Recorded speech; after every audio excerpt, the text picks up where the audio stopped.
Double integral. Okay, तो पहले ये बताओ मुझको कि जैसे हम लोग यहां से स्टार्ट करेंगे कि जैसे मैं यदि इसको एफ एक्स लिखूं तो ये किस चीज को डिनोट करता है? हाँ, फंक्शन को डिनोट करता है ना। तो मैं यदि एफ एक्स को प्लॉट करूं, इसका क्या मतलब हुआ? तो ये वाई एक्सेस है, तो एफ एक्स को प्लॉट करूं मतलब मैं एक कर्व को प्लॉट कर रहा हूं जो कि y equal to f x है ना। आ जाओ, मतलब मैं वाई एफ एक्स की जो वैल्यूज होंगी ना उनको वाई एक्सेस पे प्लेस करूंगा और एक्स की जो वैल्यू होगी उसको एक्स एक्स के हिसाब से मैं कोऑर्डिनेट सेट करूंगा, राइट। तो मान लीजिए ये इस तरह का आता है, हम इस चीज को कई बार डिस्कस कर चुके हैं। तो जो डेफिनेट इंटीग्रेशन है वो किस चीज को डिनोट करता है? एरिया को डिनोट करता है, करेक्ट है। तो यहाँ एक पॉइंट ए ले लिया, यहाँ एक पॉइंट बी ले लिया और ये एक एफ एक्स का प्लॉट है, तो ये जो है ये एरिया को डिनोट करता है जिसको कि हम ए टू बी और एफ एक्स डी एक्स इसको कहते हैं, ठीक है। अच्छा, इसका कॉन्सेप्ट स्टार्टिंग कैसे होती है वो आपको पता ही होगा कि सबसे पहले एक छोटा सा हम डी एक्स ले लेते हैं, है ना। तो एक छोटा सा यहाँ पे एक पार्ट ले लेते हैं और हम पहले उसका एरिया निकाल लेते हैं और फिर उसको ए से बी तक लेके जाते हैं, ठीक है, राइट। ओके, तो अब हम यदि मैं ये कहूं कि एफ एक्स वाई, तो ये किस चीज को डिनोट करेगा? ये फंक्शन है दो वेरिएबल्स का, है ना। तो इसको प्लॉट करूंगा तो किस चीज को प्लॉट करूंगा एक्चुअली? जो भी दोनों का एरिया बाउंड होगा, मतलब पूरा कैसे बोलते हैं।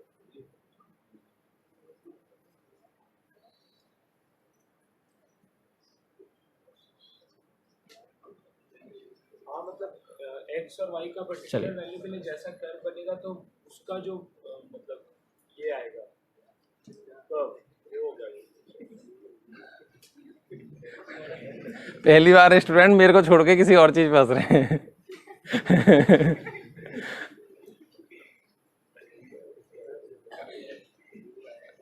बताओ,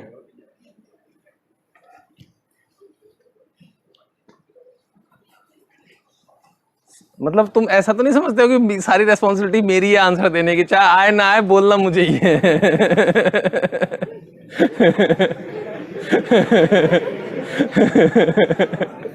मतलब दूसरों को ट्राई करने दो, सब बताओ को सब लोग, और सब लोग सोचते हैं कि वैभव है ना वो देगा अपना जवाब, और क्या।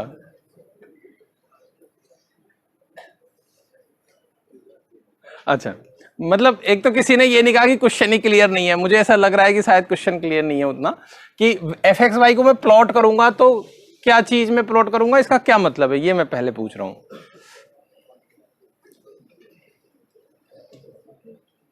वो चुप हो गया है एकदम।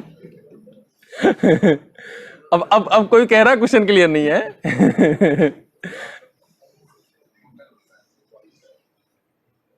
अच्छा, तो इसका मतलब हो गया, जैसे इसका मतलब ये हो गया वैसे इसका मतलब ये हो गया, है ना।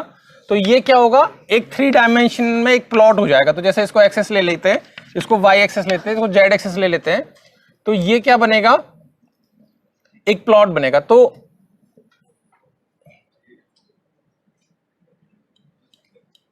ये किस चीज का प्लॉट बनेगा? आ जाओ,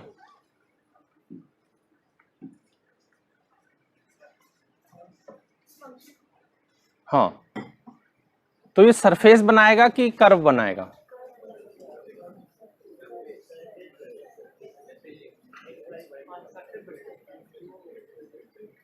इलिप्स तो 2 डायमेंशन एंटिटी हो गई ना, तो उसको 3 डायमेंशन लेंगे तो क्या हो जाएगा, इलिप्सॉइड। पहले इलिप्स बना के उसको घुमा लो एक एक्सिस पे, तो वो पूरा का क्या बन जाएगा, अंडा जैसा बन जाएगा, शालिग्राम। ठीक है, तो सरफेस होगा, है ना। तो कर्व के लिए क्या करना पड़ेगा हमको?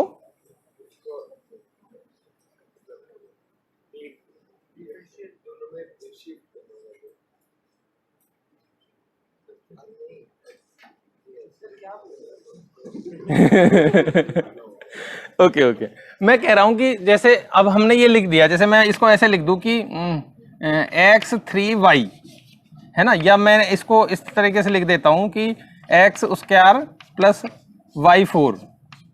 तो ये क्या प्लॉट करेगा, ये मैं पूछ रहा हूँ, ये 3 डायमेंशन में कर्व को प्लॉट करेगा कि सरफेस को प्लॉट करेगा?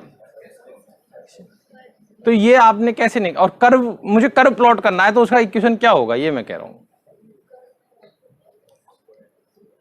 3 डायमेंशन में कर्व हो सकता है कि नहीं हो सकता है, ये बताओ पहले तो। कर्व तो हो ही सकता है। अब एक मक्खी को तुम स्पेस में घूमने के लिए छोड़ दो, इधर उधर तो घूमती रहेगी वो, तो उसका एक लाइन, एक ट्रेजेक्टरी तो हो ही जाएगी, इसमें क्या है ना। ओके, तो यहां पर अभी इसको और सोचना पड़ेगा कि हम जो है क्या करना चाह रहे हैं। अभी यहां ये है कि ये सरफेस है, ठीक है। एक तरीका ये है कि 2 सरफेस के इक्वेशंस कर्व को डिनोट करते हैं, कैसे?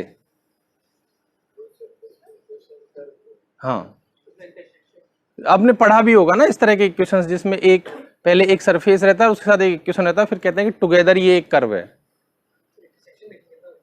हाँ हाँ, 2 सरफेस का इंटरसेक्शन होगा ना, तो एक कर्व होगा, है ना। तो इस तरीके से, तो अभी हम क्या कह रहे हैं कि ओके, तो ये एक सरफेस होगा, तो इस तरह का एक सरफेस मान लेते हैं 3 डायमेंशन में, है ना। तो अब हम क्या करेंगे, अब हम पढ़ेंगे कि जैसे यहां पर हमने एरिया पढ़ा था, वैसे हम यहां पे देखेंगे कि उसका जो है, मान लीजिए हम एक यहां पर एक छोटा सा ले लेते हैं, एक बॉक्स ले लेते हैं, तो यहाँ के इसकी लेंथ है कुछ dx dy, तो हम यहाँ पे देखेंगे कि इस सरफेस के अंडर में विद इन दिस एरिया जो एंटिटी आएगी उसका क्या वॉल्यूम है, ठीक है। तो इसी कॉन्सेप्ट को हमने 3 डायमेंशन में एक्सटेंड कर लिया, ठीक है। तो वो कैसे करेंगे वो देखेंगे हम, ठीक है। तो वो होगा हमारा डबल इंटीग्रेशन से। चलिए मैं इसको फॉर्मली लिखना शुरू कर देता हूं।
तो ये तो प्लॉट कर ही लिया हमने।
हाँ ठीक है।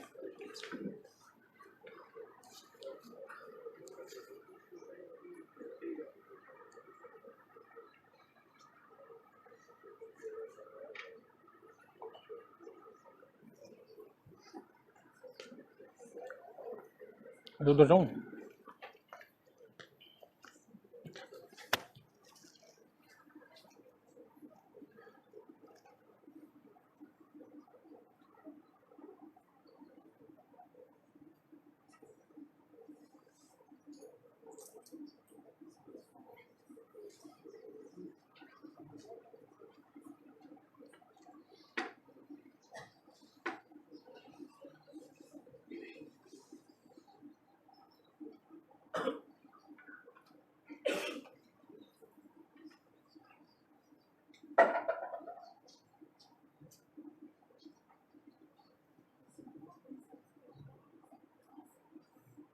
पीस वाइज का मतलब पता ही होगा आपको। पीस वाइज कंटिन्यूस का मतलब नहीं पता? हाँ पता है ओके।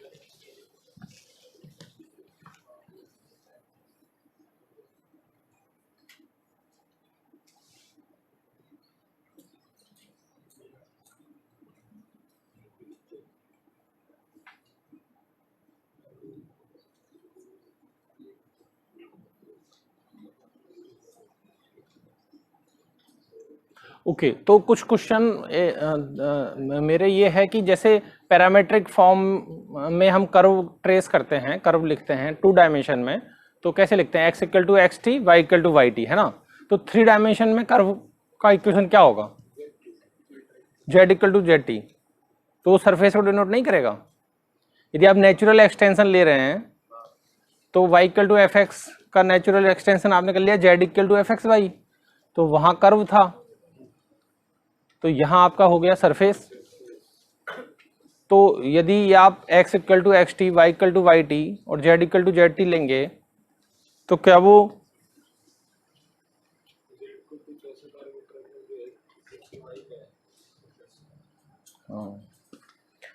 ओके। तो इसमें क्या होता है कि ये जो है, जो मैं कह रहा हूं x equal to x t, y equal to y t, ये एक कर्व को डिनोट करता है, ठीक है? तो यहाँ ये नेचुरल एक्सटेंशन है इसका। तो ये x equal to x t यदि आप लिखते हैं और y equal to y t को लिखते हैं और z equal to z t लिखते हैं तो ये एक कर्व हो जाएगा। और सरफेस यदि आपको बनाना है 3D में तो आपको 2 पैरामीटर लेने पड़ेंगे। तो x equal to u v, y equal to u v और z equal to u we,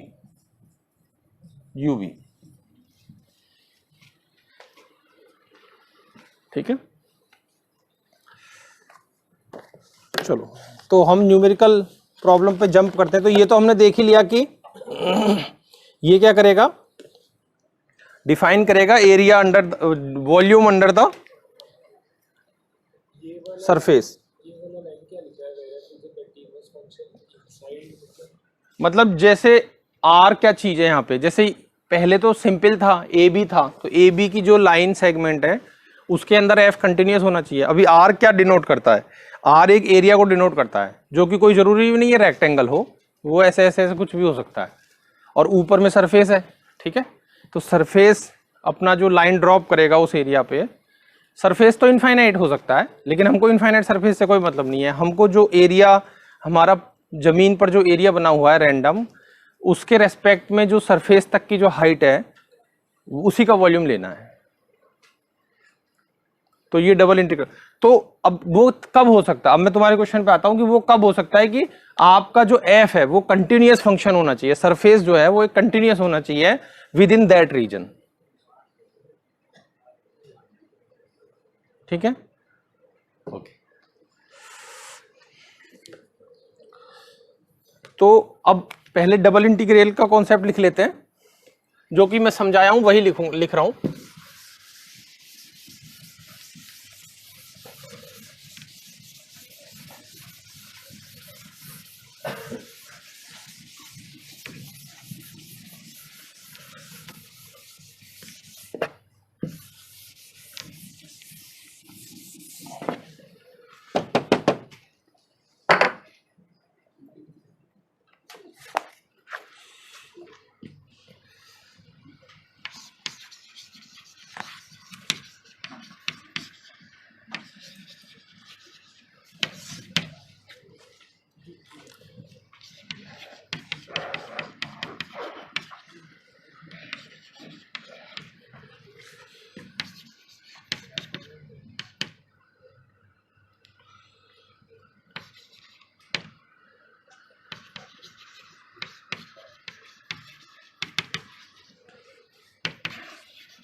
तो जो मैंने अभी समझाया वही लिखा है कि अभी ये जो फिगर हम देख रहे हैं ये केवल 2 डायमेंशन का फिगर देख रहे हैं, ठीक है। इस 2 डायमेंशन के ऊपर एक सरफेस है, ठीक है, जो कि एफ एक्स वाई जिसको कि डिनोट करता है। तो ये हमने अब हमको क्या करना है कि हमने 2 पॉइंट फिक्स कर लिए, इधर x1 x2 फिक्स कर लेंगे हम और इधर y1 y2 फिक्स कर लेंगे। तो इसके अंदर जो एरिया आएगा बड़ा वाला, उस एरिया के रेस्पेक्ट में, उस एरिया से लेकर सरफेस तक की जो हाइट है उसका जो वॉल्यूम है वो हम निकालेंगे, ठीक है। Okay,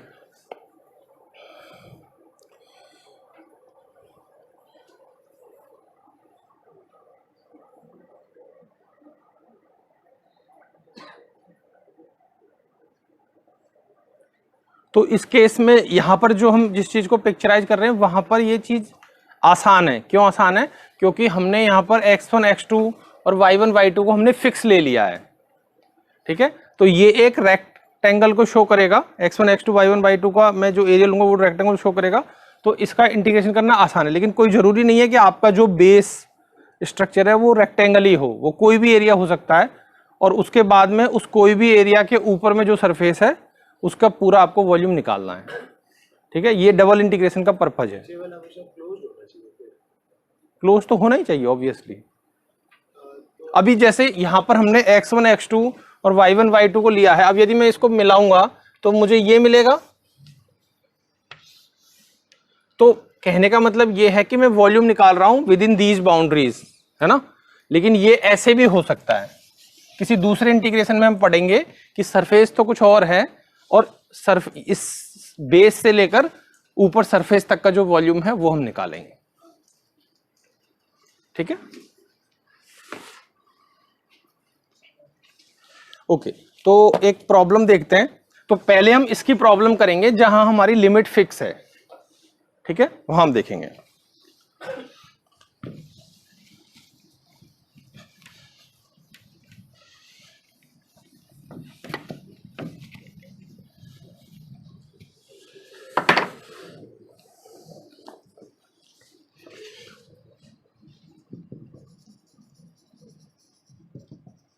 Evaluation of double integrals.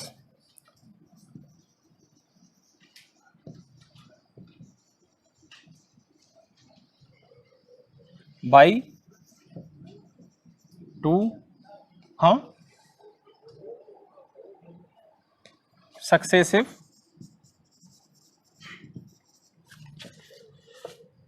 integrations.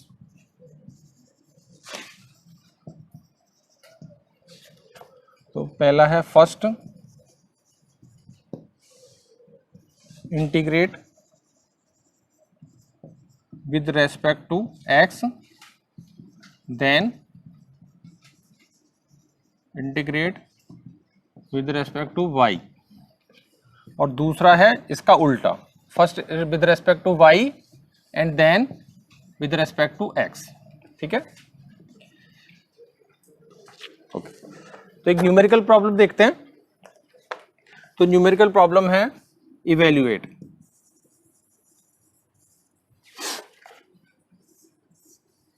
One to 0 3 x by 1 plus x plus y d x d y. तो यहां पर हमारी लिमिट्स फिक्स है एकदम। तो हमारा जो बेस है वो एक रेक्टेंगल है और ऊपर में ये सरफेस है। ये सरफेस के नीचे कितना वॉल्यूम है बेस तक वो हम इसमें फाइंड आउट करेंगे, ठीक है। तो अब हम इसको लिख लेते हैं। कुछ डाउट है किसी को?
कहाँ पे 1 होगा? हाँ, ये x²/2 लिमिट में 1 है। अच्छा 1 है, ओके।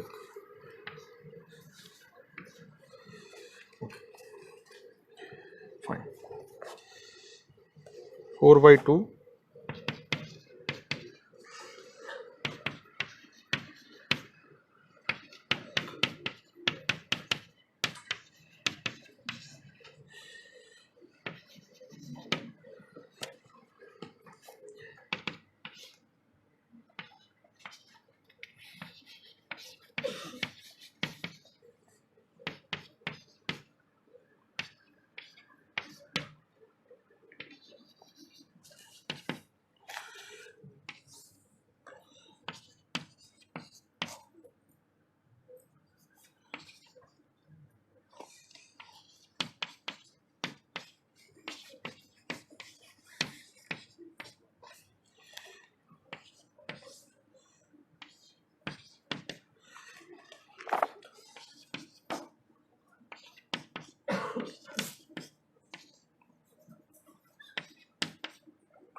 ठीक है। तो इसका कॉन्सेप्ट सिंपल है, इसमें क्या करना है, इस फॉर्मूले को यूज करना है। आपकी इच्छा हो तो पहले x के रेस्पेक्ट में इंटीग्रेट कर लो, आपका इच्छा हो तो पहले y के रेस्पेक्ट, जो सिंपल लगे वो कर लो। ठीक है, तो हम क्या करेंगे, सबसे पहले x है तो x के रेस्पेक्ट में इंटीग्रेट कर लेते हैं। ठीक है, तो हम क्या करेंगे कि जब हम x के रेस्पेक्ट में इंटीग्रेट करेंगे तो y will be treated as constant. ठीक है, तो y को हमने बाहर ले लिया इंटीग्रेशन के। ठीक है, तो y यहाँ बाहर ले लिया, फिर इसको हमने इंटीग्रेट किया तो हमें मिला x²/2 x⁻³ x²y/2, और ये 1 to 2 में हमने इंटीग्रेट कर दिया और बाकी टर्म्स को एज इट इज रख दिया। ठीक है, फिर हम लिमिट लगा लेंगे, तो ये 2 पहले 2 लगाएंगे तो 4/2 प्लस 8/3 प्लस 4y। अब यहाँ पर इसमें y के टर्म आएंगे आपके, है ना, क्योंकि y को हमने कांस्टेंट ट्रीट किया था, तो यहाँ पर हो जाएगा 4y/2। अब हम 1 डाल देंगे इसमें तो हमको मिल जाएगा 1/2 माइनस 1/3। ये एकदम सिंपल हो गया। इसको हमने सिंप्लीफाई कर लिया फर्दर, तो ये हमको मिल जाएगा दो y के 2 टर्म है, एक ये है जो 2y है और एक ये है जो -1/2 है। तो इन दोनों को हम कैलकुलेट करेंगे तो 3y/2 आ जाएगा, और बाकी के सारे कांस्टेंट को कैलकुलेट करेंगे तो 23/6 आएगा। अब ये बचा, अब ये केवल y का इंटीग्रेशन है, इसमें कांस्टेंट है सब और कोई टर्म नहीं है। इसको y के रेस्पेक्ट में इंटीग्रेट कर लेंगे तो 3y²/6 हो जाएगा, और यहाँ पे 23/6 और ये y²/2 यहाँ जाएगा। 0 to 3 सिंप्लीफाई कर लेंगे, ये कर लेंगे। ठीक है,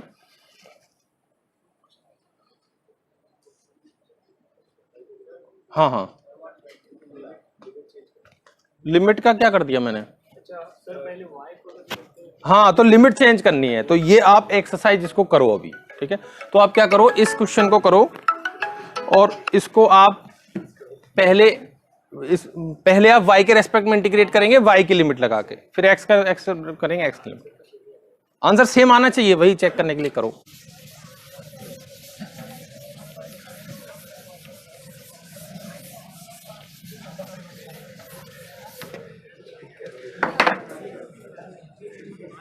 ओके, तो यहां पर इसमें तो क्या था कि हमको बाउंड्री पॉइंट्स दे रखे थे, अभी हमको बाउंड्री पॉइंट्स दिए नहीं है, वो कैलकुलेट करने हैं। ठीक है, तो देखो, evaluate r x plus y उसके r dx dy where the area is bounded by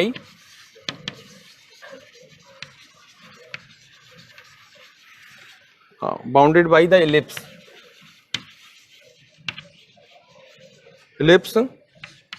x² plus y² equal to 1। ठीक है, तो अभी इसमें क्या हो रहा है इस क्वेश्चन में कि एक सरफेस है मेरे पास ये। ठीक है, ये तो कुछ स्ट्रक्चर बनाएगा ही, और जो बेस है वो इलिप्स है। ठीक है, उसमें क्या था, रेक्टेंगल था तो फिक्स लिमिट थी। अभी एक इलिप्स के कॉरेस्पॉन्डिंग हमको एक सरफेस का वॉल्यूम, सरफेस के वॉल्यूम बिलो द सरफेस निकालना है, ठीक है। तो अब हम इसको क्या कर सकते हैं, ड्रॉ कर लेते हैं पहले। तो ये इधर क्या बनाएगा, ये 4 पॉइंट्स ले लेगा इधर,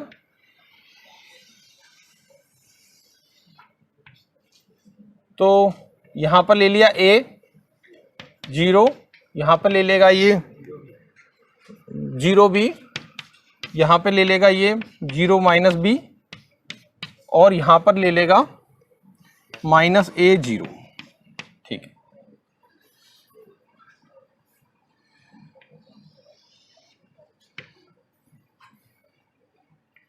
तो जो हमने कल रेक्टिफिकेशन में किया था, मैं से पूछ रहा हूं, अपना दिमाग लगा के बताना मुझे, कि जैसे कल रेक्टिफिकेशन में क्या किया था कि स्ट्रक्चर था तो हमको पूरा एरिया निकालना था, तो हमने केवल एक पार्ट के लिए 4 से मल्टीप्लाई किया था। ऐसे कर सकते हैं इसमें? हाँ, अभी जो कर रहे हैं, जो भी कार्यक्रम हम कर रहे हैं अभी इसमें, उसमें कर सकते हैं ऐसे कि हम केवल इसके अराउंड निकाल लें और उसको 4 से मल्टीप्लाई कर लें। हाँ,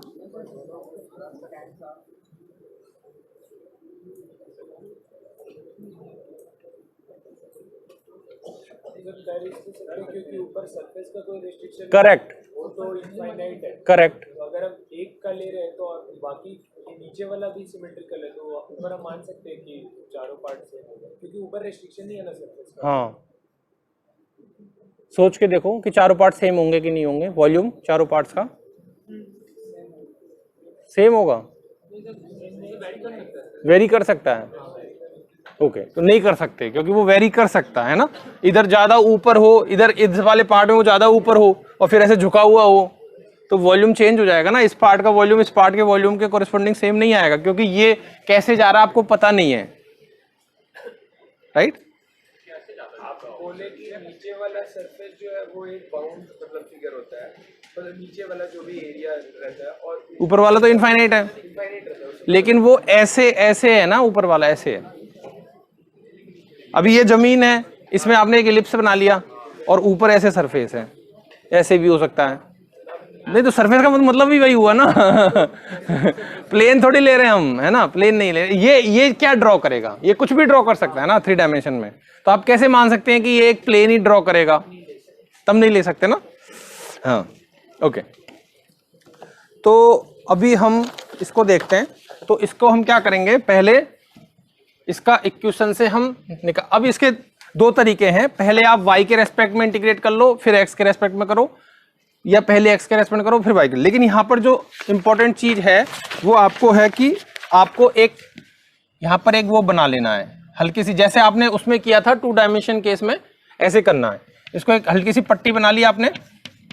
तो अब आप पहले जो x के रेस्पेक्ट में इंटीग्रेट, पहले जो ओके ये x एक्सेस है और ये y एक्सेस है, तो आप क्या करेंगे, पहले इस लाइन से लेकर, इस पॉइंट से लेकर इस पॉइंट तक इंटीग्रेट करेंगे, ठीक है।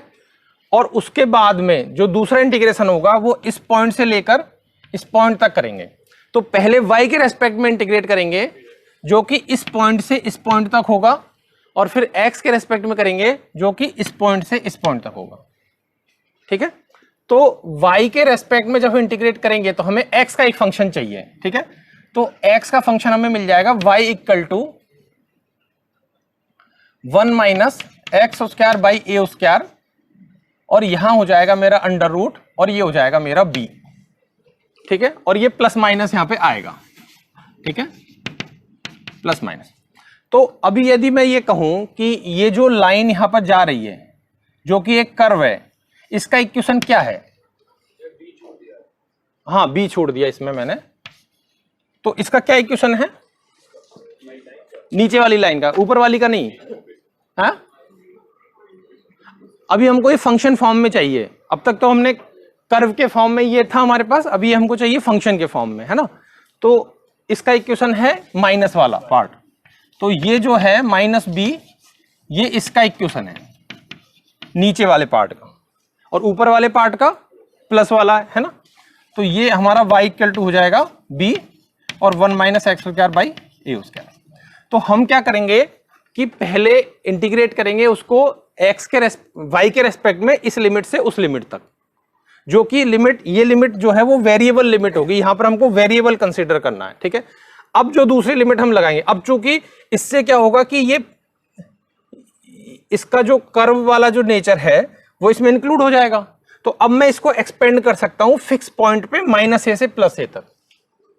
मतलब मुझे ये पट्टी मिल गई जिसके कि दोनों एंड्स मैंने डिफाइन कर लिए जो कि कर्व है नेचर में, और मैं ये कहूं कि इस पट्टी को मैं -a to a यदि मैं एक्सपेंड कर रहा हूं तो मेरा पूरा एरिया आ जाएगा उसमें कि नहीं आएगा?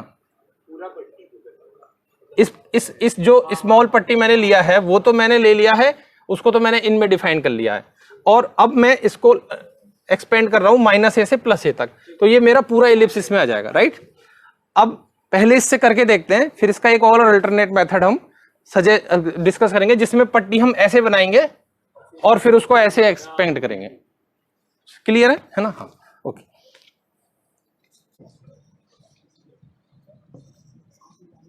अभी इसको देख लो ध्यान से, क्या किया हमने। पहले हमने क्या किया है, फंक्शन लिख लिया, और ये हमने खुद ने बनाया है। कैसे बनाया है कि पहले हम इंटीग्रेट कर रहे हैं y के रेस्पेक्ट में इस पॉइंट से इस पॉइंट तक, जिसके की फंक्शंस ये हैं, और फिर हम इसको ले जा रहे हैं x एक्सिस पे जो -a से +a में ले जा रहे हैं हम, ठीक है। तो यहां पर हमने इसको लिख लिया, अभी इसको इवेल्युएट कर लेना है, तो इवेल्युएट कर लेते हैं। चलिए यहां तक समझ लीजिए पहले एक, हालांकि ये तो सिंपल कैलकुलेशन ही थी इसमें, तो यहां पर हम इंटीग्रेशन को दो पार्ट में डिवाइड कर लेते हैं, जिसमें कि एक पार्ट इवन फंक्शन है y का, अभी पहले y के रेस्पेक्ट में इंटीग्रेट करेंगे तो x से कोई मतलब नहीं है, x कांस्टेंट है यहाँ पे, ठीक है। तो ये जो इंटीग्रेशन है फर्स्ट पार्ट, इसमें x हमारा कांस्टेंट है, तो इसको दो पार्ट में डिवाइड कर लेते हैं। तो ये y का इवन फंक्शन है और ये ऑड फंक्शन है। अब चूंकि लिमिट माइनस से प्लस सेम वैल्यू के लिए इंटीग्रेट हो रही है, तो जो ऑड फंक्शन है वो 0 हो जाएगा और जो इवन फंक्शन है वो 2 से मल्टीप्लाई हो जाएगा। तो रिजल्टेंट में हम लिख देते हैं 2, और ये फर्स्ट को एज इट इज रखेंगे, तो -a to a 0 to limit लगा ली हमने, और x² + y² dy/dx। यहाँ इसको इंटीग्रेट कर लेंगे, और इंटीग्रेट करके जब वैल्यू लिखेंगे तो हमको यहाँ मिलेगा। अब यहाँ आपको डायरेक्ट यूज करेंगे तो डिफिकल्ट पड़ेगा, तो इसको हम ट्रांसफॉर्म कर लेते हैं x = a sin थीटा के अंदर, तो हमको मिल जाएगा dx = a cos theta, x = 0 पे थीटा 0 और x = a पे थीटा π/2, और हमने इसको सब्स्टिट्यूट कर लिया, ठीक है। तो इसको सॉल्व कर लेते हैं।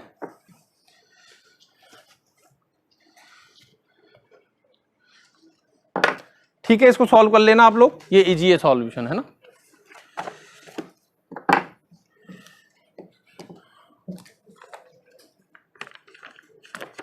मिलते हैं ब्रेक के बाद।